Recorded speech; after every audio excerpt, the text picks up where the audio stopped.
Renault Kiger, a line of them right here in a line of subcompact SUVs that are crowding the Indian auto market. We've test driven the Kiger, and if you haven't checked out that review, please do so. But here in this particular episode, we're letting you know the things that really impressed us and things about the Kiger that, well, we felt could have been better. So without further ado, here is a quick pro and con video of the Renault Kiger.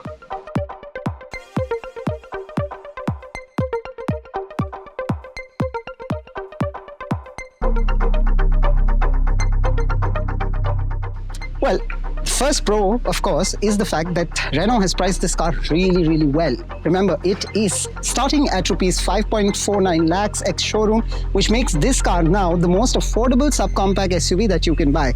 Yes, Nissan Magnite is not the most affordable right now because the cousin is here to sort of give it some real tough price competition. The top end goes up to about 9.79 lakhs and, well, keeping the price under 10 lakhs is something that Renault has done really well. The second thing that we really liked, and this is really subjective, but for us, the way the car has been designed from the outside is very impressive. Now, why do I say that? The front has a really muscular, sporty appeal, but if you take a look at the side, it has a coupe-ish profile. It's unlike what other OEMs are doing with their subcompact SUVs, trying to make them muscular from every angle. Renault designers instead have gone perhaps a little European, and the confluence makes a whole lot of sense on this machine. Another thing that we really like about the Kiger is that there is a lot of space in this vehicle for the driver, the front passenger, and the passengers at the rear. Especially people who are sitting at the rear, even three people side by side won't really have a problem because the central armrest doesn't jut back all that much and the footbed is really flat. There is a nice high ride and drive position which really favors well for a car in this category. As is the case with subcompact SUVs, choices really win more and more buyers. So in terms of choices, there are a lot many that you can make. There is the option of a 1-litre naturally aspirated petrol engine and a 1-litre turbocharged petrol engine. No, there is no diesel, but we'll get to that in just a bit. Apart from the engine options, you get a CVT, an AT, and a 5-speed manual as well. There are also 6 color choices and dual tone is available. So on the choices front, Renault is giving a lot to a wider spectrum of audience.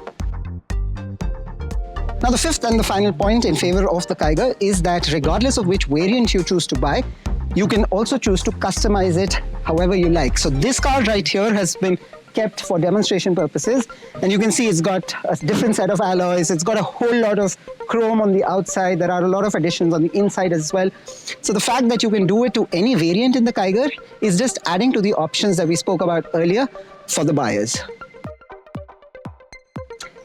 Now on to things that didn't really impress us about the Kiger, and this is a touchy topic because OEMs don't like us speaking about them, but we would and we will, and therefore first thing against the Kiger, it is only offered with that 1-litre naturally aspirated and 1-litre turbo petrol. So if you're in the market for a diesel vehicle, you have to look away from the Renault Kiger. While I personally don't see much sense in a sunroof, a lot of Indian buyers expect a sunroof when they go to showrooms. That's one of the first things that they ask. Does the Kiger get sunroof in any of its variants? Well, if that is a feature you're looking for, currently you don't have that choice. The Kiger, in any of its variants, does not offer a sunroof.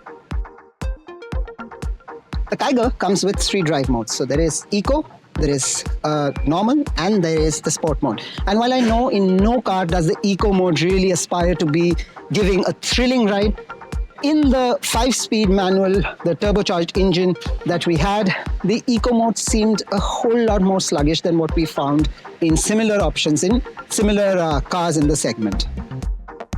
So there you have it, the Renault Kiger, the latest entrant in the subcompact SUV space.